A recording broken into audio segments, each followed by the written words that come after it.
remind us every single week survey. This is a survey of Ezekiel.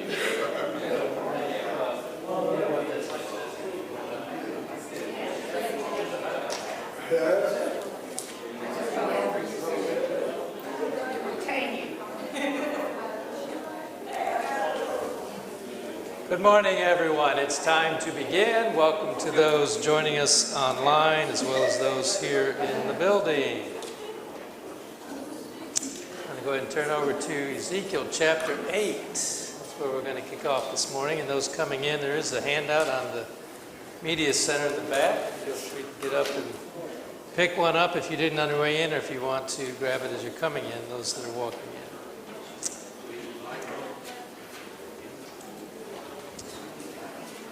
Those that have been coming to class and didn't make it today, man, they're going to miss out. This is more visions. This is another fun week. The visions are always fun. You can say, I don't know. And we'll talk about them and see. Another substantial vision. The first vision in chapter 1 that we talked about a few weeks ago, the appearance of the likeness of the glory of God, returns again in this chapter, in this section, chapters 8 and 9 in particular. And so we'll have some familiarity with that. And then the bulk of today is dealing with the vision, Ezekiel's vision of the corruption of the temple, the corruption of their worship to God, and ultimately concluding in chapter 11 with the departure of God's glory from both the temple and Jerusalem. There's two different instances where we see Ezekiel sees the glory departing. So there in a nutshell is the focus of the class. You've got the vision, God's glory departing because of the people's unfaithfulness. So we'll now spend a little time looking at some of the details. So let's start in Ezekiel chapter 8. I'm going to read the first few verses to get the setting of the vision, and then we'll dive into it. In the 6th year, in the 6th month, on the 5th day, while I was sitting in my house and the elders of Judah were sitting before me, the hand of the sovereign Lord came on me there. I looked and I saw a figure like that of a man. From what appeared to be his waist down, he was like fire, and from there up his appearance was as bright as glowing metal. He stretched out what looked like a hand and took me by the hair of my head. The Spirit lifted me up between earth and heaven, and in visions of God he took me to Jerusalem, to the entrance of the north gate of the inner court, where the idol that provokes jealousy stood. And there before me was the glory of the God of Israel, as in the vision I had seen in the plain. So 14 months have passed since the initial vision for Ezekiel, and he's in his house with the elders, and the hand of the Lord comes upon him.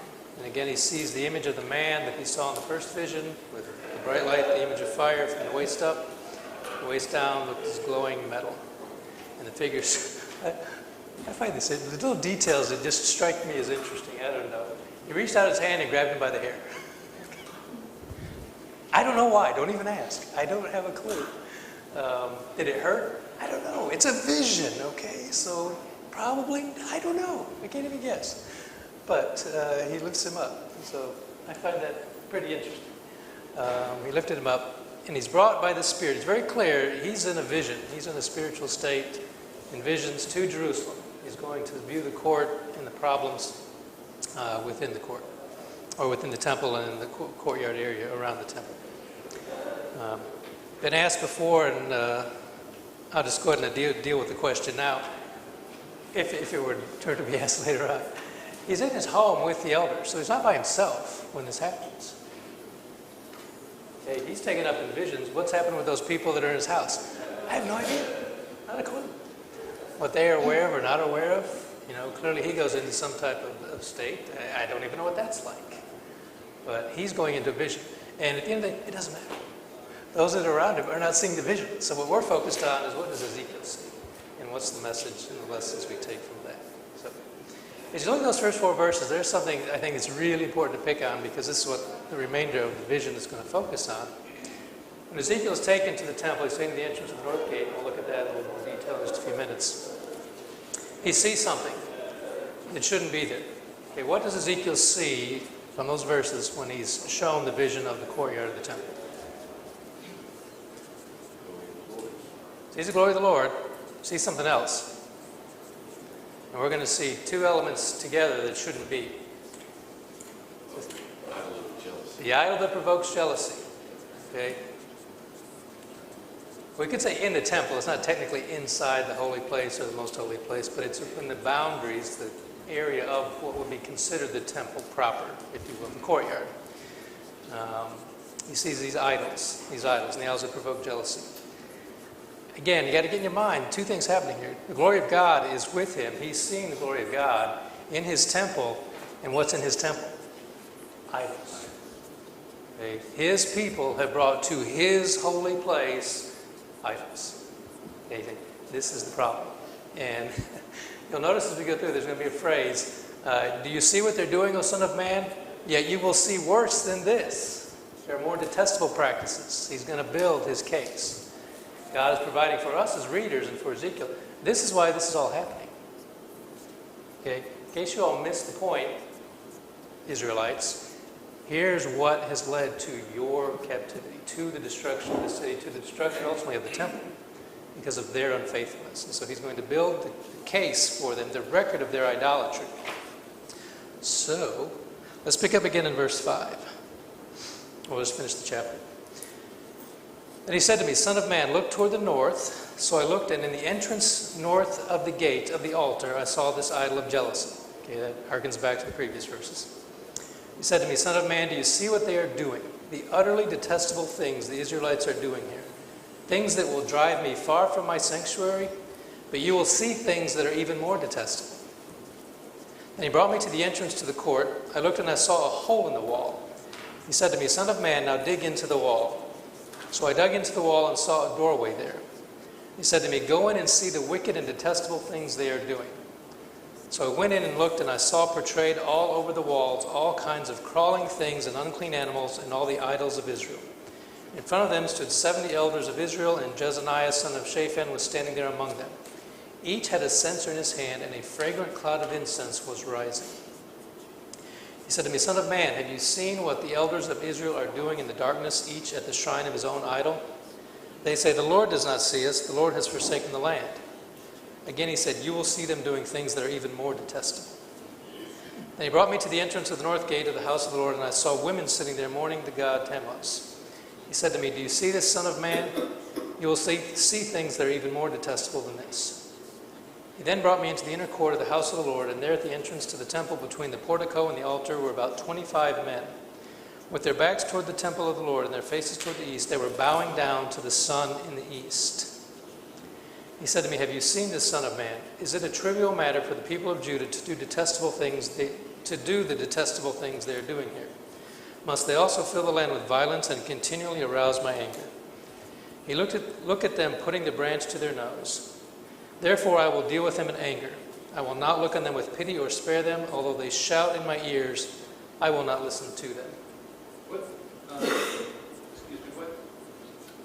translation are you reading from? NIV. Good question. I should have said that earlier.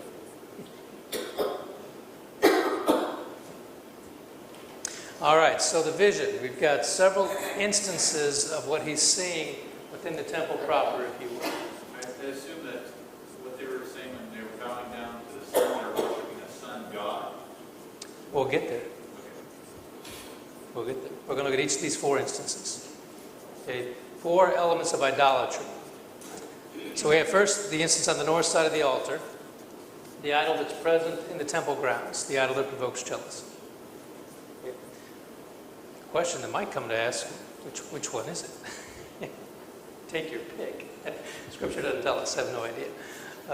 I did find it interesting in reading a lot of different commentaries. Most of those that study this stuff in depth or try to all guess about the same thing. They think it was probably Ashtoreth, which is not a bad guess because we know from Scripture that goddess is brought up quite a bit, the goddess of Canaan.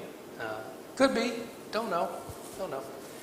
I think the imagery of it is because of the placement. Okay, in the outer court area near the entrance to the gates. This is representative, and it's just me guessing, along with a lot of other folks that write commentaries, the folks that write the commentaries, the idolatry of the people. Okay, because each instance is going to represent a different group, if you will, to show the scope of the idolatry of the Israelites. And this is one that's more capturing of everything, because in the entrance to temple, anyone could be there, okay, to the entrance to see this instance. Now going into the court, and I have spent far too much time trying to dig into this one, I'll be honest with you. I don't mean the pun there, but digging into the wall. So this is the episode. He sees a hole in the wall, and he's told to dig into it. He digs out a little bit more, and there's a doorway. He says, go in and look, and what do you see? And again, I spent far too much time to where exactly is he on this? And I'll have an illustration here, just a couple of slides. And at the end of the day, I finally said, it doesn't matter. It doesn't matter where it's at. Because it's inside the temple proper somewhere. Is it in the holy place? Is it in the most holy place? The commentaries are all over the place. And it really doesn't matter. But what he sees, this is what's important. He sees the leaders of Israel worshiping animals, or the representation of them bowing down to worship animals. Which again, would be consistent with what they've learned from the people of the lands, from those and their various gods. There, just take your pick of the idols that they could worship. And the point being, or the key lesson, I think, from this is the disregard for God. Particularly, again, the illustration of where it's happening. You know, this is inside the temple area, and not just the courts or the outer spaces where more generally people could come. Who it is, it seems to be the leaders. Some translations may say elders, the elders of Israel. And it's the intimation that seems to be coming from this particular illustration. That first of all, there's something all the people may be engaged in general idolatry. Now the leaders are engaged in this, which the elders from the trickle down, if you will, well, the leaders follow the example of their elders, or the people follow the example of their elders, of their leaders. And so we've got the illustration of them being unfaithful, disregarding the worship of God.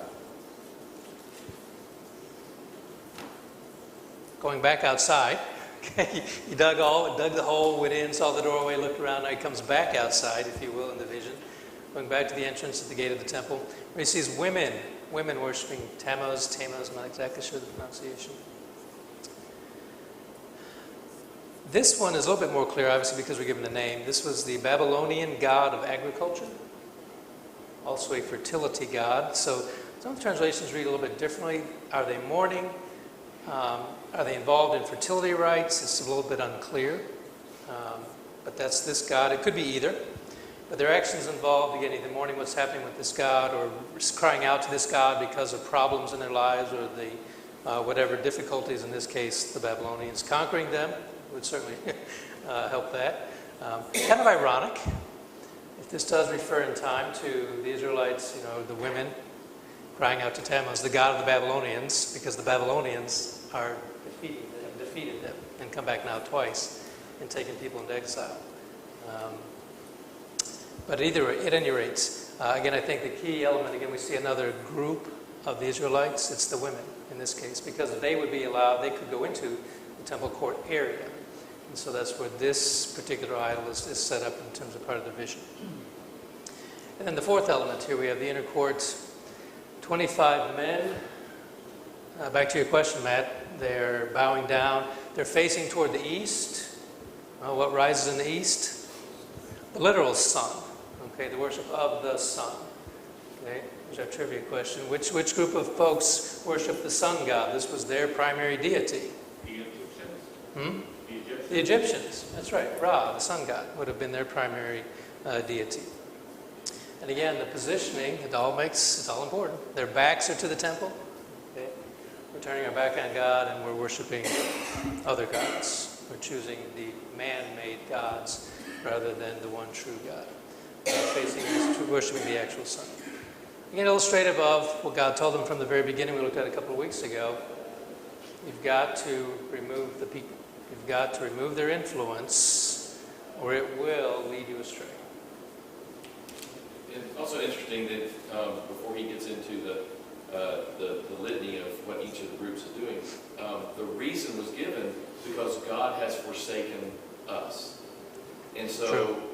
when God withdraws the rain, when he withdraws the fertility of the land, when he does not give the fruit of the womb, all of those things, what they had been told over and over and over very clearly was turn back to God. So instead of they have forsaken him, they blamed it on him, and now they're seeking other gods to cure what only God himself can cure. It is the worst perfect storm of idolatry. And the cycle is just, they're lost in the cycle. And so I don't know. There's so much I don't know. There's many questions I want to ask. You know, when I think back to, just finished some reading not too long ago of Ezra and Nehemiah and the rebuilding of the temple, and particularly in the case of Ezra, where the priests were given the charge, go back and teach the people. Teach them. And you know, we think even back to the generation after Joshua. You know, the generation that didn't know the Lord. And the teaching didn't go down. And they were clearly told God laid it out for them. But to some degree, the teaching didn't go through, and certainly didn't stick.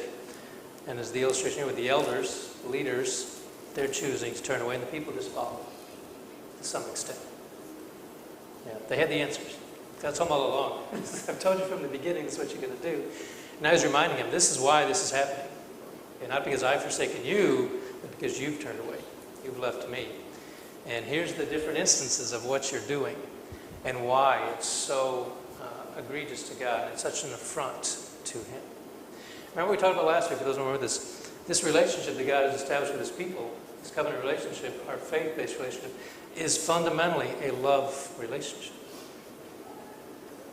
And God loves us. He loves his people. So much so, we know the rest of the story, he gave of himself, his son, to deal with the sin problem. Yet that love is just, well, spat upon. They just completely turn away from it, disregard it. That's why we'll see again, we saw a little bit last week, we'll see it again in some of the future visions and the prophecies that Isaiah will give them. The adulterous relationship, the way he describes their idolatry is an adulterous relationship. And how personally that drives home the anger, the fear, the hurt that God experiences, the pain we talked about last week. We can cause pain. We hurt God. That's not a concept, but he is pained by the unfaithfulness. And his patience, we talked about last week. How long he put up with this. It really goes back to the beginning, when he brought him out. From day one, there was problems. So we've got Ezekiel, and this is for a prophet. Again, not sure what his mindset was. Okay, he's in captivity, been in captivity for several years. Okay, 5 years along the way, God comes to him and says, you are now my prophet. Okay, you're going to tell the people what's going on. And to make sure he understands, I think that's what part of this is conveying, what's happening, why this is happening. Let me show you. Let me show you. So he gets this imagery of the idolatry, the different elements of it that includes the people collectively, their leaders or their elders, the priests, the women.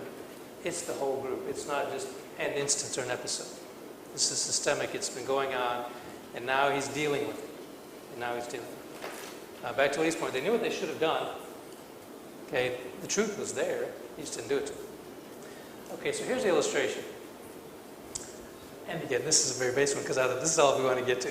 There's a lot of strange pictures out there, but this one's pretty simple. Okay, so you can see kind of 1, 2, 3, 4. He's brought to the entrance, to that north gate, the north side, which is where a lot of the sacrifices were to take place, but also that's the entrance for the royalty as well. There's a lot of symbolism and significance that goes into these visions. It's really quite amazing and interesting to me to a great extent. This is where the king and the princes, the royalties would have also entered into the temple area, temple proper. So you see where he sees the image that provokes jealousy. Then he's taken into the hole in the wall, dig it, go in, crawl in through the doorway. Again, where that's at, I added an arrow because I don't know. Is it in the holy place? Is it in the most? I don't know. We don't know. But it's inside. That's the most we need to know. And back to where the women would have been in the outer court, and then the men worshiping the sun.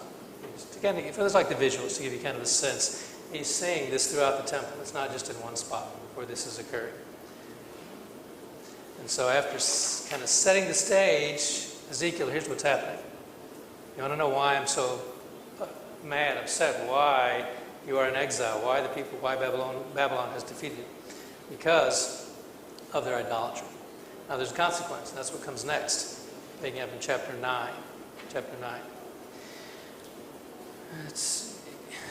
There it is. Chapter 9. Let's pick up, and this is a shorter one. Let's go ahead and read through, beginning in verse 1. Then I heard him call out in a loud voice, bring near those who are appointed to execute judgment on the city, each with a weapon in his hand. And I saw 6 men coming from the direction of the upper gate, which faces north, each with a deadly weapon in his hand. With them was a man clothed in linen who had a writing kit at his side. They came in and stood beside the bronze altar. Now the glory of the Lord of Israel went up from above the cherubim where it had been and moved to the threshold of the temple. And the Lord called to the man clothed in linen who had the writing kit at his side and said to him, "Go throughout the city of Jerusalem and put a mark on the foreheads of those who grieve and lament over all the detestable things that are done in it." As I listened, he said to the others, "Follow him through the city and kill without showing pity or compassion. Slaughter the old men, the young men and women, the mothers and children, but do not touch anyone who has the mark. Begin at my sanctuary." So they began with the old men who were in front of the temple. Then he said to them, "Defile the temple and fill the courts with the slain. Go." So they went out and began killing throughout the city. While they were killing and I was left alone, I fell face down, crying out, "Alas, sovereign Lord, are you going to destroy the entire remnant of Israel in this outpouring of your wrath on Jerusalem?" He answered me, "The sin of the people of Israel and Judah is exceedingly great. The land is full of bloodshed and the city is full of injustice. They say, 'The Lord has forsaken the land. The Lord does not see.' So I will not look on them with pity or spare them, but I will bring down on their own heads what they have done." And the man in linen with the writing kit at his side brought back words saying, "I have done as you have commanded."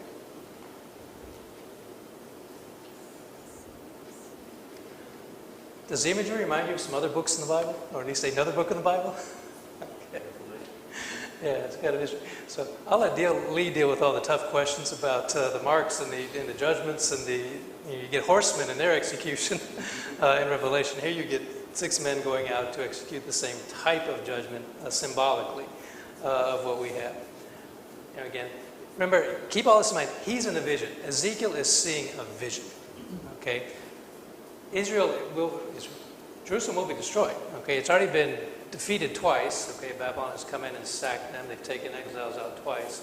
They're coming back. Okay, that's going to be the final destruction, if you will, for this era of time of the city and the temple. Okay, that's still to come, but it will be coming. Are there going to be 6 men literally going through the city killing all the people? No, it's God's illustration of the death and the judgment to come that's going to happen to them for the unfaithful.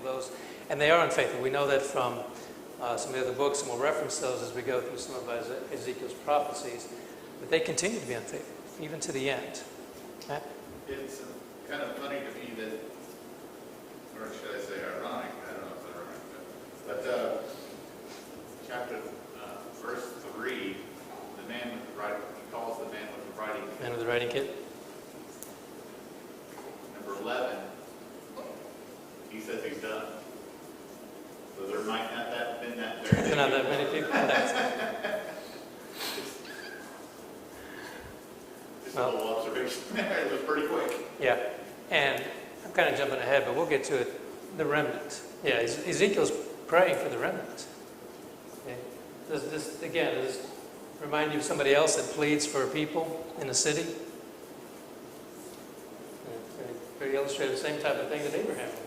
Sodom and Gomorrah, God's going to destroy the city because of their exceedingly great wickedness, that even if we can ultimately find 10 people, and they didn't. Okay, they didn't even find 10 people in Sodom. Okay, they were destroyed.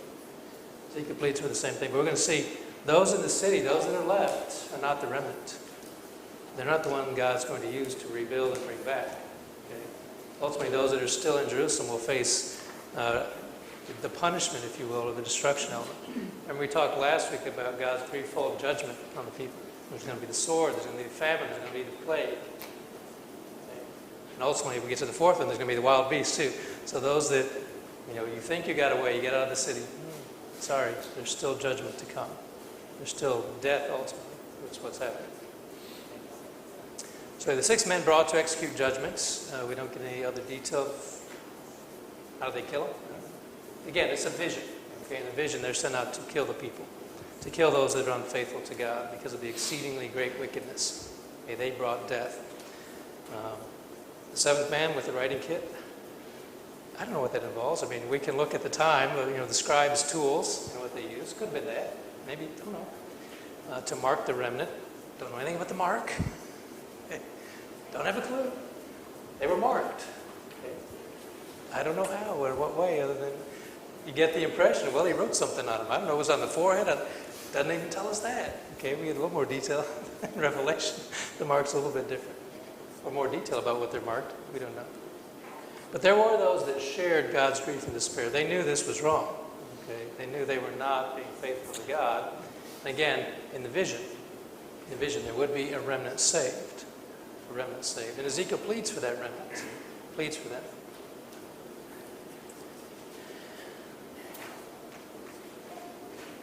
And again, if you're thinking, man, this is pretty rough, this is pretty tough. It is, but it didn't just happen. Okay, remember the lead up. God set the case for why this is happening.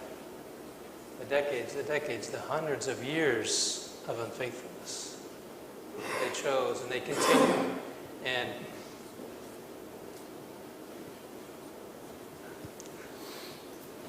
I guess we could sort of give those in the early generations maybe a little bit of a break. Okay, they were unfaithful, they were idolatrous. It's the same actions. This group brought it really home because God chose a place to be with his people. And they defiled that place. Okay? Any very personal, it's always personal. But it's getting the illustration of it. You know, that God's chosen to be with his people. And they chose to turn that into a place of idolatry. To say, God's not enough. God's forsaken us. No, we've forsaken God. Again, the lesson. They missed the important lesson, the key issue. You're saying, Jeff, this didn't happen overnight. Yep. It took hundreds of years. We walked in next week and there was a band up there and a woman preaching. We'd go, whoa! That happened over 100 years. It would creep up on us. But Ezekiel's having to see. And I love it in verse 9 when he said, they're saying that the Lord does not see. And I love chapter 8 because God sees everything clearly. And he doesn't just get mad. He says, are you seeing what I see? Yep. And it's just kind of for us to wake up. Do we see what God sees? Go back to chapter 8. You see this? Oh, wait. You're going to see more. It's going to get worse. It's going to get worse. You know, he's building the case. And again, this just didn't happen. And again, I'll read into words and ideas, but the frustration, the angst, this is what they've done. So frustrated, I'm so hurt, so pained by just the disregard and the rejection. Again, bring it back to that imagery. We're going to see it again of the adulterous relationship. It's like in an adulterous relationship, I've done everything for you and you did not see it. Right. John? I just want to say, drawing the application even out further, each of us individually have this relationship, with the sovereign God, and we're called into accountability to serve Him from our hearts and with knowledge, and to intentionally put Him first and push away, the other idolatrous things that impact our lives every single day in this crazy world we have to live in. So I just see, in addition, to the worship, collective worship, I see an individual accountability, before God. He wants our hearts and our minds to be committed to Him. So, Right. Absolutely. We offer a life of worship. Our sacrificial worship is the life that we live through Him. Through Him, for Him. Absolutely. Okay, let's shift through chapter 10. You get a survey of 10. We don't get a detailed reading of 10. Much of what we see in chapter 10 is a vision of the same creatures from chapter 1. The creatures that come down, the four living creatures, the wheels, the expanse that Ezekiel saw at the Kebar River. For example, in verse 1 it says, I looked and I saw the likeness of a throne of lapis lazuli above the vault that was over the heads of the cherubim. Okay, same type of thing. And then one of the differences in this vision, or in the recounting of this vision compared to chapter 1, we have Ezekiel describing the cherubim. Okay, now they are acknowledged as angels. They didn't use that term, or it's not included in chapter 1. It's clear now these are the angels of God and their four wheels. And again, in verses 9 through 14 of chapter 10, the description is very much the same. is what you read in chapter 1 of the creatures and the wings, the wheels, and the eyes. There's a few notable differences that we'll point out here. In verse 15, for example, it said, "Then the cherubim rose up. These were the living creatures I'd seen by the Kiva River," okay, establishing the same context. And then from verse 20, "These were the living creatures I had seen beneath the throne, beneath the God of Israel by the Kiva River, and I realized that they were cherubim. Each had 4 faces, 4 wings, and under their wings was what looked like human hands." One difference to note in verse 20, first he realizes these were cherubim. Okay, he acknowledges that these were cherubim. And then he also talks about that they were completely full of eyes. And this is on the wheels. The wheels were completely full of eyes. We don't have the exact same wording in chapter 1. It says the wheels had eyes, and this one says it's full of eyes. Likely the same thing. It was recorded a little bit differently or just presented differently. The all-seeing nature of God, I think that's what most people talk about, these eyes. The all-seeing nature of God sees all, back to the point that a couple of you have made already. So Ezekiel sees, again, the living creatures, the wheels, the expanse, okay, God's representation of God's glory. It does refer to the creatures as cherubim, the wheels being completely full of eyes. We see that in verse 12. Their entire bodies, including their backs, their hands, their wings, were full of eyes, as were their 4 wheels. It seems to be an expansion of the description from chapter 1. That's my take on it. To further emphasize, again, God is all-knowing, all-seeing. It's certainly consistent with John's vision in Revelation 4. Again, the eyes, the cherubim covered with eyes. One of the other differences we see in verse 14 is the 4 faces. The face of the cherub, the face of a human being, the third, the face of a lion, the fourth, the face of an eagle. If you go back and look in chapter 1, that 4th face was the face of an ox, the way it was recorded in chapter 1. Scripture tells us no. Why is there a change? We don't know. There's a few suggestions. A couple of them actually make sense. One suggestion is that it's just a scribal error, that they made a mistake in the wording or in the lettering of the words.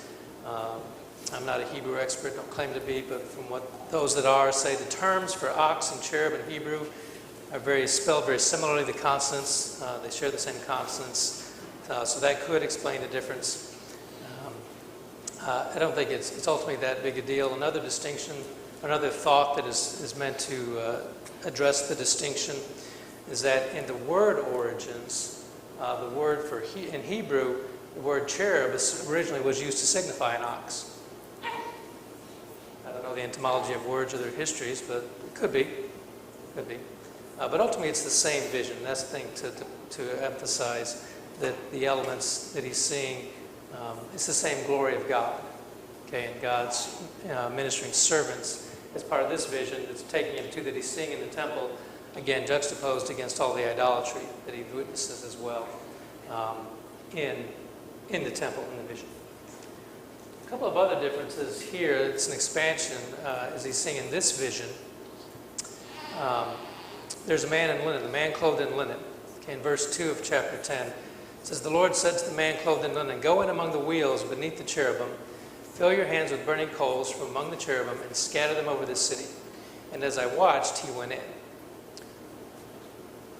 So it seems to be similar to the idea we would see with Sodom, we mentioned already this morning, that the city is going to be burned down.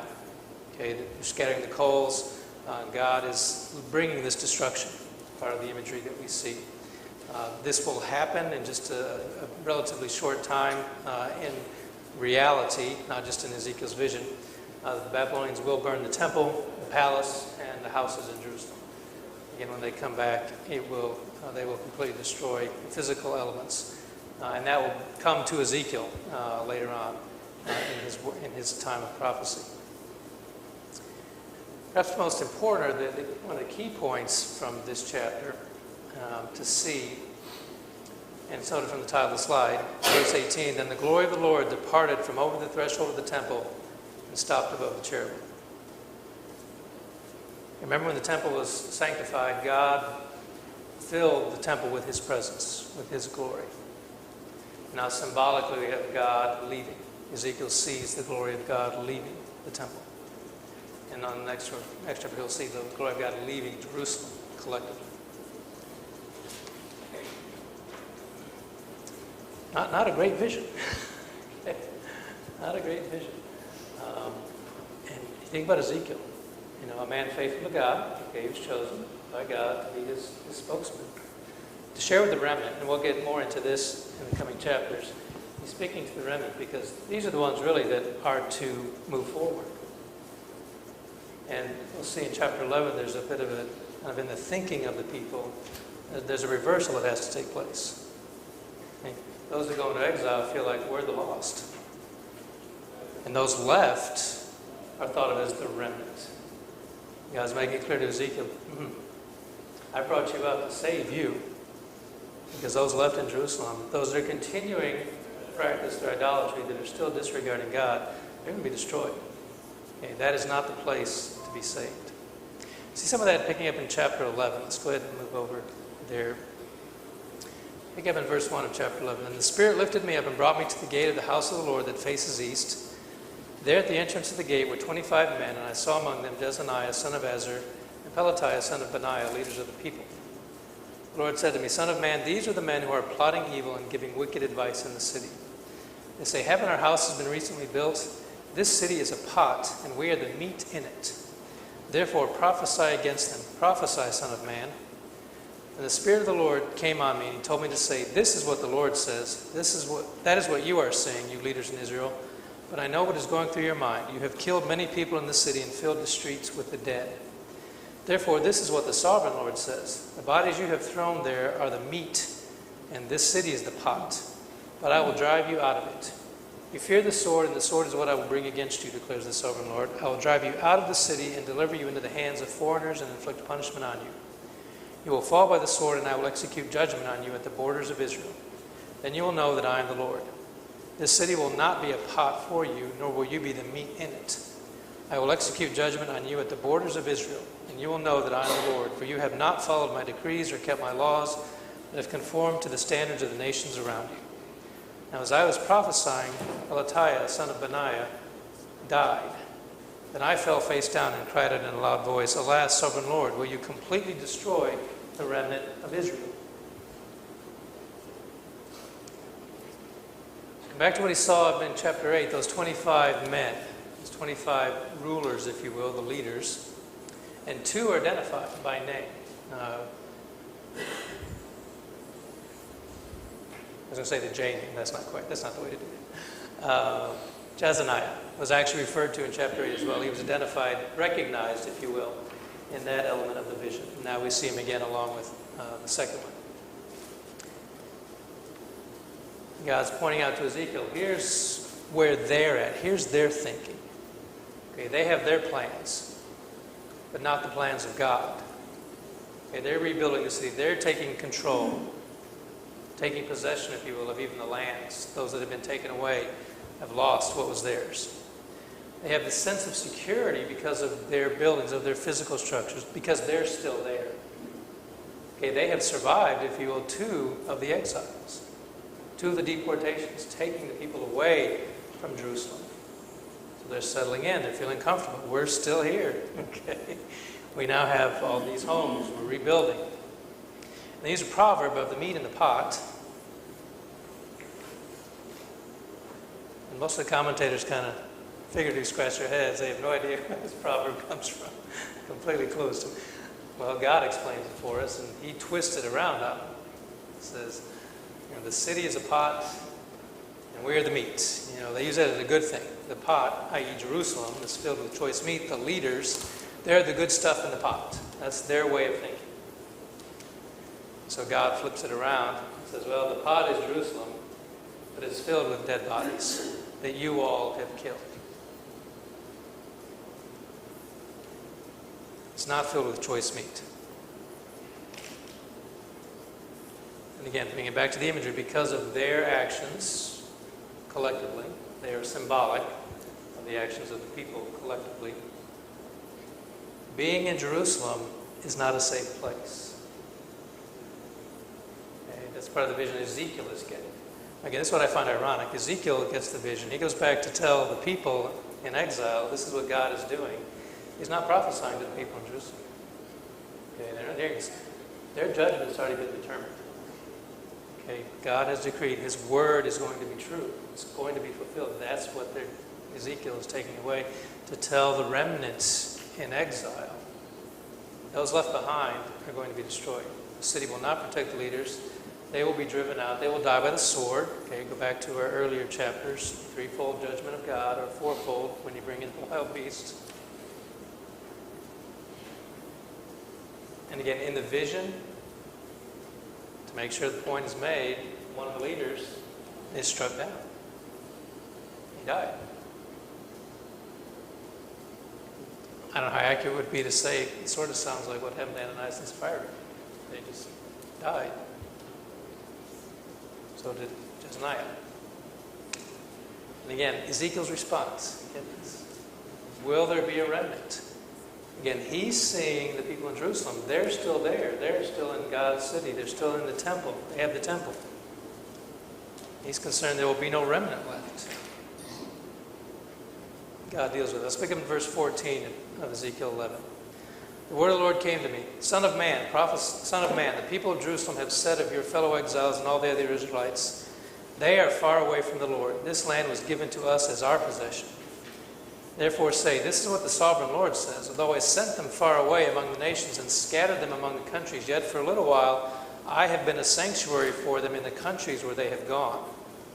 Therefore say, this is what the sovereign Lord says. I will gather you from the nations and bring you back from the countries where you have been scattered, and I will give you back the land of Israel again. They will return to it and remove all its vile images and detestable idols. I will give them an undivided heart and put a new spirit in them. I'll remove from them their heart of stone and give them a heart of flesh. Then they will follow my decrees and be careful to keep my laws. They will be my people and I will be their God. But as for those whose hearts are devoted to their vile images and detestable idols, I will bring down on their own heads what they have done, declares the sovereign Lord. This is where God makes it clear more to Ezekiel, I believe.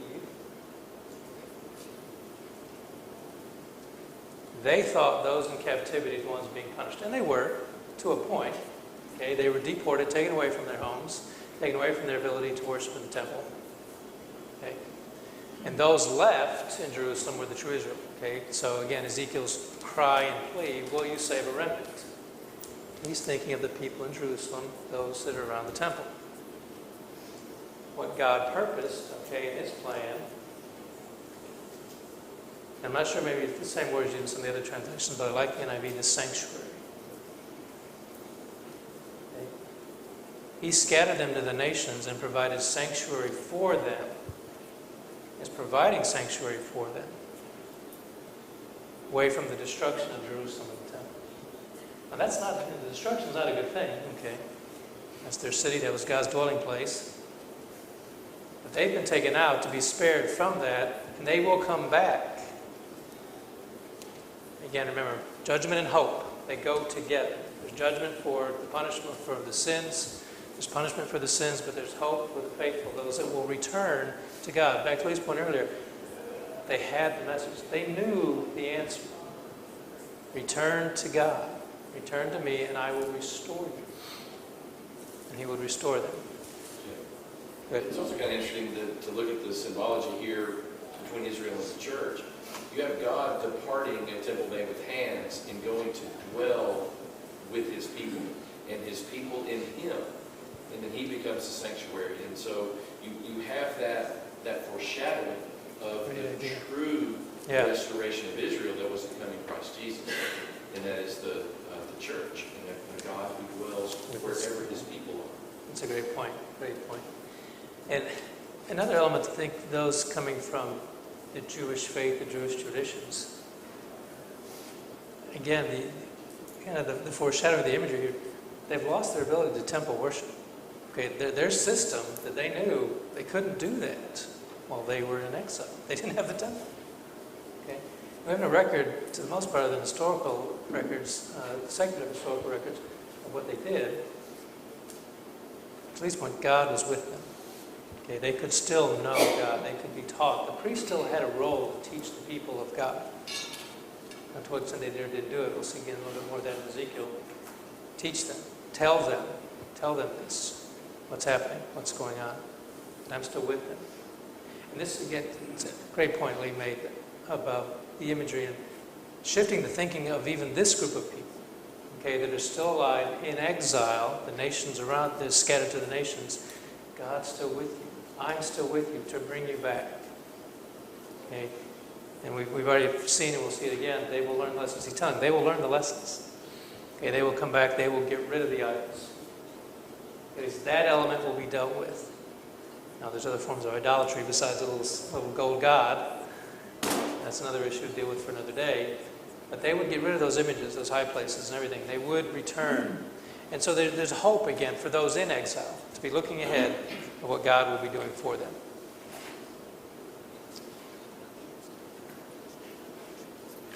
Oh, so close. So close. So close. All right. I'm going to have to finish chapter 11 a little bit next week because we're right on time. I knew it would be tight. But some application. We need to look at some things for us today. And then we'll come back and finish up 11 next week and start up into the next section.